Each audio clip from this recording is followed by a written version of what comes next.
1979 నుంచి ఈ వృత్తిలోకి వచ్చారు. నాన్నగారు సేమ్ ప్రొఫెషన్. మీరు, మీ అన్నదమ్ములు, ఆఖరికి మీ అన్నదమ్ముల పిల్లలు అంటే ఇంకో తరం కూడా థర్డ్ జనరేషన్, మూడో జనరేషన్ కూడా ఇందులోకి వస్తుంది. సాధారణంగా అడ్వకేట్ కుటుంబంలో వచ్చిన వాళ్ళ నుంచి ఆ తండ్రి ఏం చేస్తారంటే కొంతమంది, అందరూ కాదు, అయితే అడ్వకేట్గా చేస్తారు, లేదు ఇంకొక ప్రొఫెషన్ పంపిస్తుంటారు. కానీ మీ ఇంట్లో మీరు, మీ నాన్నగారు, మీ తమ్ముడు, మీ అన్నయ్య గారు, ఆఖరి మొత్తం ప్రొఫెషన్ అంతా కూడా మీ జనరేషన్ 3 తరాలు కూడా ఇదే ప్రొఫెషన్ ఎంచుకోవడం ప్రధాన కారణం ఏంటి? మీరు 1979లో ఈ ప్రొఫెషన్కి వచ్చినప్పుడు సర్వీస్ మోటతో వచ్చారా, కమర్షియల్గా వచ్చారా అనే విషయంతో పాటు మీరు చేసిన కేసులు, అక్విటల్ కేసుల్లో చాలా కేసులు ఉన్నాయండి.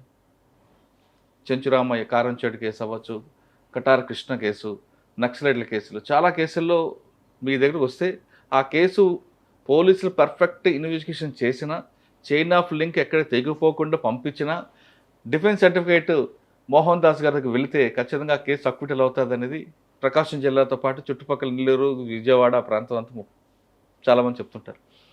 అంటే అంత పక్కా చేసిన తర్వాత కూడా మీరు అంత జీరో పాయింట్ వెళ్ళి మీ అప్పీల్ తీసుకురావడం వెనక అంత ప్రొఫెషనల్గా చేయడమా, లేదు నిజంగా నేరం చేయలేదు, ఆయన జైలు పంపకూడదు ఉద్దేశం చేస్తారు కొంతమంది, లేదు మీ ప్రొఫెషన్ మొత్తం రంగరించి ఆ కేసులో పూర్తిగా బయటపడడం వెనక ఉద్దేశం ఏంటి?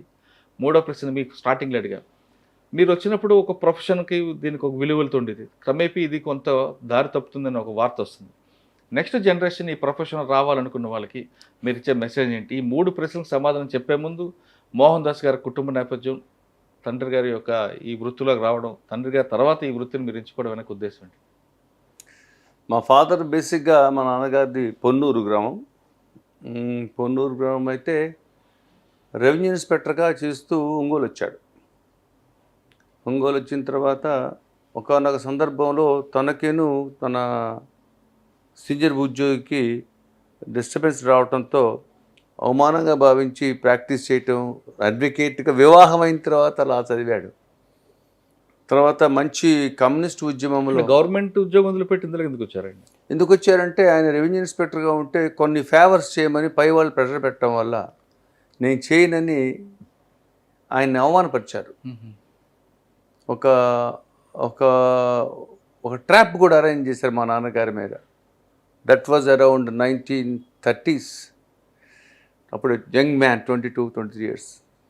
నాకు ఇది ఇండిపెండెంట్ బతకాలని అప్పుడు మచిలీపట్నం లా చేయటం, ఆ దశలో కమ్యూనిస్ట్ ఉద్యమం చాలా తీవ్రంగా ఉండేది ఒంగోలులో.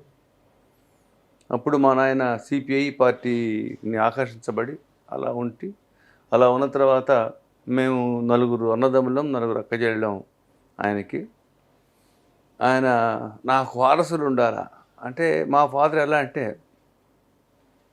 వేదా Bikki is the darling of poor. Veda Bikki ఇంటికి వస్తే మాకు మా సొంత పాతింట్లో మిద్ది ఉండేది పైన.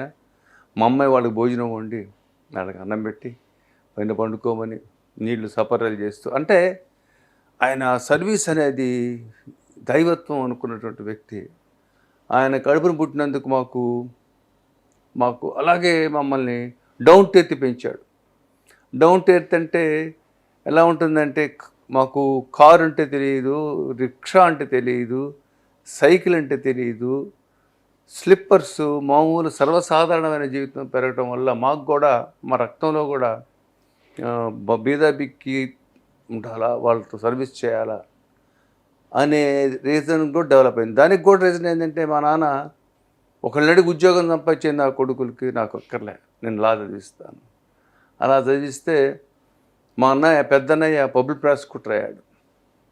మా రెండో అన్నయ్య డిస్ట్రిక్ట్ జడ్జిగా చేశాడు, విద్యాప్రసాద్ అని చేశాడు. తర్వాత నేను థర్డ్ సన్, నేను లాయర్గా అయ్యాను. నాకు ఉన్న పెక్యూలియర్ పరిస్థితులు ఏమిటంటే,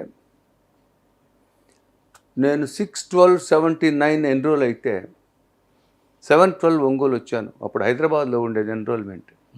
7/12 వస్తే మా నాన్న ఇంట్లో లేడు, ఆయన షిఫ్ట్ చేశారు హాస్పిటల్, హార్ట్ అటాక్ వచ్చి. అయ్యో, నాకు ఇంట్రడ్యూస్ చేసేవాళ్ళు లేడు నన్ను ఒంగోలు బార్లో. పెద్ద ఫ్యామిలీ, ఫేమస్ లాయర్. పెద్ద బ్రదర్ ఏమో ప్రాసిక్యూటర్గా వెళ్ళిపోయాడు జీవితంలో, రెండవ వాడేమో అప్పుడు నరసరావుపేట సబార్డినేట్ జడ్జిగా ఉండేవాడు, అది వెళ్ళిపోయాడు. సో నన్ను ఇంట్రడ్యూస్ చేసేవాడు లేడు. So I was from a straw. మా నాన్న పెద్ద ప్లేడరు, కానీ నాకు గైడెన్స్ లేదు. అలా కెరియర్ నాకు బిగిన్ అయింది.